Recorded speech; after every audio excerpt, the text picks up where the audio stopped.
What's up, everybody? Welcome back to our Kratom Addiction and Recovery Daily Devotional series. So, we've been in Exodus chapter 32 recently, and last week we left off where we were discussing what redemption is. And so, this week, before we start getting into what idols are in our lives, and we're really going to be breaking that down on a deep level. We're going to be reading from the book that we're in, as well as being in the chapter of Exodus, called Redemption. And this is by Mike Wilkerson. And it goes into Exodus on a really cool level. And so today we're going to be looking at, which we've talked about before, but I wanted to read it from this book because it's really cool how it breaks it down. And it's the name of today's video, and what we're going to be focusing on today is called Worship in the Wilderness. Like I said last week, you know I love that. And we've talked about this in different ways before, about how integral worship is to the process of our recovery. And if you're just joining us now, what we mean by the wilderness is this season in our addiction and recovery process where there's a lot of uncertainty and we're not sure what's to come. We're not sure how long it's going to take. And we've gotten this term of the wilderness from the book of Exodus, where we are now, where God's people are freed from slavery, but then they're led into the wilderness. And so we can really equate our season of recovery when we've quit kratom or we are coming, out of our addiction. And also there are times in our addictions as well where we have wildernesses where we're not really sure what's to come. We're not sure how God is going to provide. And so we can really gain a lot of insight by reading in Exodus, and then also with this book that we're in right now. And so we're reading today, the name of the passage is Worship in the Wilderness, like I was saying, and I love that. I love the sound of that. And so we're going to read this and then break it down afterwards. And again, I'm sorry for clearing my throat. I'm really hoping this ends soon, but like I was saying before, I had COVID and it still seems that whatever I have going on, I'm not sick or anything. It's been months, but I still have to clear my throat a little bit more than usual. So just an apology about that if it happens as I'm reading and stuff. Okay. The wilderness is an already and not yet kind of place. The Israelites were already free from slavery, but they were not yet home. As Graham Godsworthy says, the Exodus is the end of captivity, but it is only the beginning of freedom. Their deliverance freed them to worship God, but it didn't make them perfect worshipers. And though an evil oppressor no longer threatened them, they weren't free from all pain. They still carried their old wounds on their backs, and the wilderness held its own new troubles. What we learn from the Israelites in the wilderness is that being free to worship God doesn't necessarily mean that we will. After all of his miraculous work to deliver them from Egypt, they doubted God's provision for them in the wilderness and grumbled bitterly for food and water. After he pursued them time and time again, reiterating, "I am the God who delivers you from slavery to Egypt," they became impatient and erected a golden calf to worship, saying, "This is our God, O Israel, who brought us up out of the land of Egypt."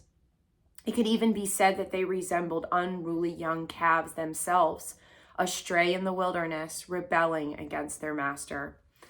As shocking as their idol worship was, it was the natural result of their heart's desires. They had turned their hearts to Egypt, and though they were free to worship God, when it came right down to it, they still lived for their enslavement and they lived for Egypt.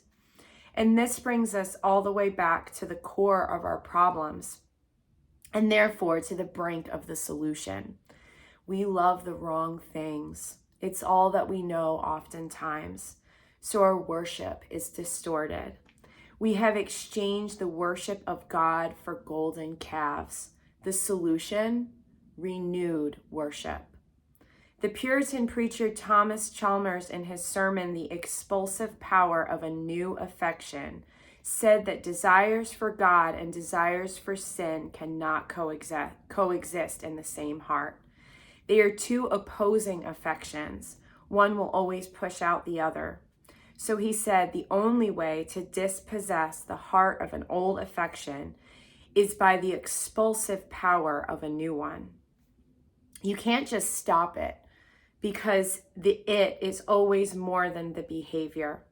It is always rooted in your affections, in what you love, what you worship. Chalmers points the way forward. We worship our way into this mess, and by God's grace, we'll worship our way out. Here is the moment by moment of our redemption. When bitterness surfaces, anxiety swells, fear stabs, temptation lures, or the past calls, because we have been delivered from the bondage of sin into the freedom of the Spirit, we can turn our eyes to Jesus, worship him then and there, and be changed from one degree of glory to another. Man, that's beautiful, right? That's so cool. I've been hearing from some of you lately, and some of you have been sharing about your struggles in the wilderness, how you're in a place where you are free from kratom, you've quit, but you're in the wilderness and you don't know what to do, basically. And one of you shared, and this so resonated with me, and I so related to it, that your old ways and the addiction and the dysfunction were all that you knew. And now that you're in the wilderness, now that you have quit kratom, you're not really sure what to do with yourself. And that resonated so much with me, because for me as well, I had gotten used to my kratom addiction and my weed addiction and the false beliefs that I had gotten so into when I was in those decades of New Age beliefs. And so when I came out of my kratom addiction, for the first year and a half, couple years really, it was this relearning process. And there were times that were really hard, you guys. I'm going to be straight up with you. It was really hard. And I can feel that. I can feel the pain of some of you that are in that same place, where, like, I keep trying to drive home in what we're learning about right now, that like the wilderness is going to be a place and a time of uncertainty, and our faith is going to be tested. And so I say this because I lived it. And, when we're in our kratom addictions, we're used to taking these doses of kratom and feeling better. And, there's a point where it kind of loses its sparkle and everything, but we still have this thing that we can go to, and, we can escape wherever we're at in our lives. And so kratom gives us this, this time and this space where we're not faced with a lot of our challenges, directly, because we're, under the influence and high on kratom. And so when we find ourselves in this place of we've quit kratom, our bodies and our brains are healing. Like I talk about all the time, that it's going to take a moment, especially if you've used kratom for, years, a lot of us have.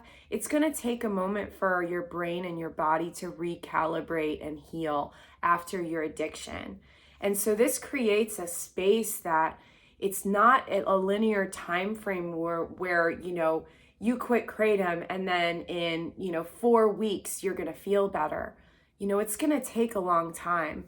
I saw something recently that I wanted to share with you guys too, that it was somebody who had experience using and being addicted to harder opiates, and then used kratom to get off of the opiates, and then he was addicted to kratom for a few years.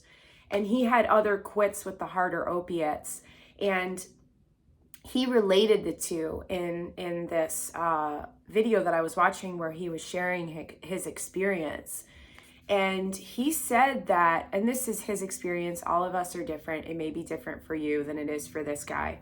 But, excuse me, he said that the kratom had way longer pause, post-acute withdrawal syndrome stuff, than even heroin or methadone, which were the two harder opiates that he was on. And he said that yes, the acutes from kratom were easier to kick, to get off of, but the pause lasted way longer. So that's something to keep in mind, that like, you know, depending on how much kratom you used and how long you used it for, that there's going to be a season of, you know, some time that's going to need to happen where you're going to be healing from your kratom addiction. And so, you know, those of you that are in this space now, and for me, when I was in it, it's tough, you guys. And I'm not here to sugarcoat anything. I am not into toxic positivity. I'm into encouragement and uplifting, but I'm also into being real. And you know what? This is going to be tough. And here's the thing too, is that, you know, you're not supposed to be, you know, completely, you know, like, oh, like, how do I articulate it? God is good. God is faithful. But when our faith is being tested, you know, of course it's not going to be the time where it's going to be easy to worship.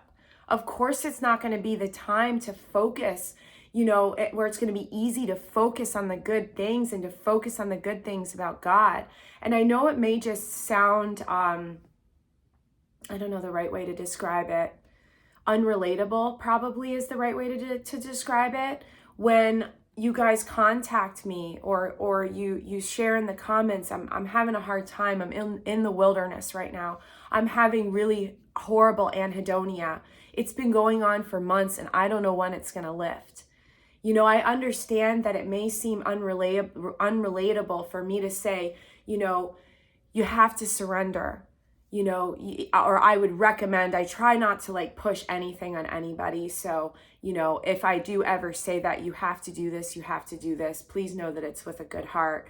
I try to say, you know, I recommend that you surrender, you know, in faith, and that you recognize God's sovereignty and control over this situation, and that this is testing your faith. I understand that when I say that, you know, worship, you have to worship, you know, worship is integral. I encourage that you worship. I get it that it may seem unrelatable, or it may seem like, oh, you know, whatever, she's out of the hard time, so it's easy for her to say. No, that's not my heart when I'm sharing with you these things. It's what I've learned.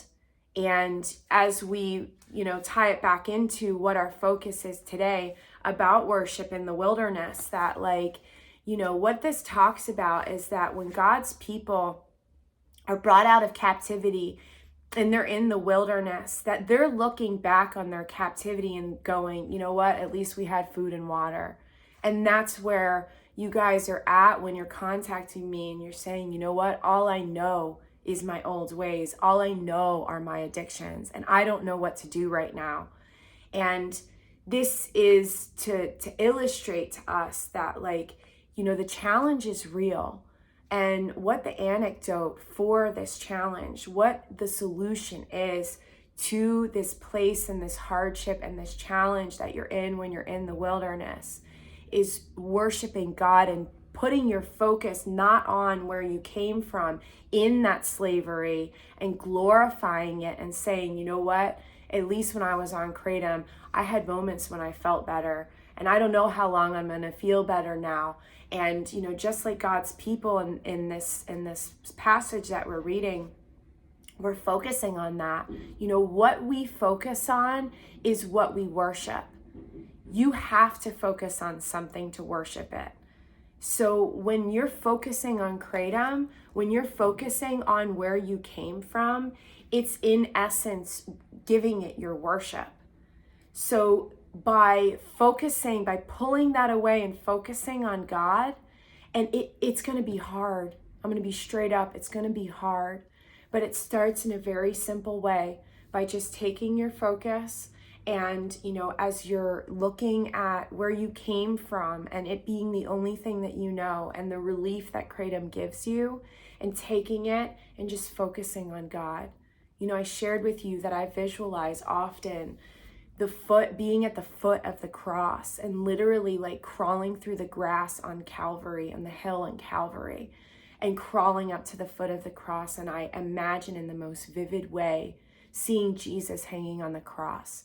And I think about what the gospel means, that, Jesus died for us, for our mistakes. And I focus on that with all of my might.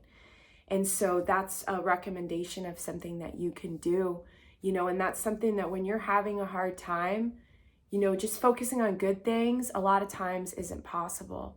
But we can always focus on the cross, and we can always focus on what Jesus did for us and what it meant. And what it meant is that him dying on the cross was the sacrifice for all of our sin. And what sin is any mistakes that we've ever made. Our addiction was a mistake that we made that came between us and God. And Jesus on the cross, the blood that he shed for us paid the price for us. And we're not separated from God because of Jesus' sacrifice. And so focusing on that is very powerful. And when we're bummed, when we're in the wilderness, and our brain chemistry is not allowing us to feel happy for a while. We are feeling extremely pessimistic. We are feeling extremely hopeless. But you know what? Meditating on the cross and Jesus being on the cross and us being there with him and what that means is completely possible. And so if you have no way else, then I recommend trying that. And, worshiping can be as simple as saying, you know what? I don't feel good right now, God. I don't know how long this is going to last. But I know that you are faithful, and I know that you will carry me through this. And I say it all the time. I wrote a song when I was in this time. It's called You Carried Me, and it's the first video that I ever posted on my channel. And for me, I understand that Footprints in the Sand, the poem, isn't out of the Bible. But it is something that has always had this deep meaning in my life. My grandmother loved the Lord, and she had it hanging in her kitchen on one of those like 1970s dish towel things that had like inspirational quotes and like calendars they had printed on these dish towels. And I saw Footprints in the Sand from the time I was a little girl. And from the time I was little, I was like, whoa, that's deep. Like it really hit me in this really cool way. And so Footprints in the Sand has been something that I've always drawn from as well when I was in my wilderness, and I still do. And I live on Lake Michigan, so I really love the imagery of, walking down the beach. And if you don't know Footprints in the Sand, I actually have it written in the description of that song that I wrote called You Carried Me, if you want to check it out. And I made the video for it walking down the beach on this beautiful, really, really foggy day. And I love Footprints in the Sand. And it basically, tells in a very poetic way about, how God does carry us through the hardest times in our lives. And the wilderness is a very hard time of our recovery. And the song that I wrote, it has a lyric that I've talked about in other videos that says, through the wilderness, when it's unsure what's yet to come, you've always provided what I need, not what I want. And I wrote this song when I was in a lot of pain. And I just walked up to our electric piano, and it just literally flowed out of me in worship, in pain. And it was definitely, it was a hard time that I went through. And so I want to relate with you if you're in that wilderness right now. And I want to tell you, after being led through it and being carried through it, I should say, that on the other side of it, that it's more incredible than you could ever imagine, because your body will heal, your brain will heal. And when you get to the other side of this process, you're going to emerge a better person, I promise you. So I know that it's not easy, you guys, and I think about you and I pray about you every single day. And I hope that you find encouragement in this video. I hope that you're able to find a way to worship in your wilderness. And let us know how you're doing in the comments below. And I love you, and I'll see you tomorrow. Bye.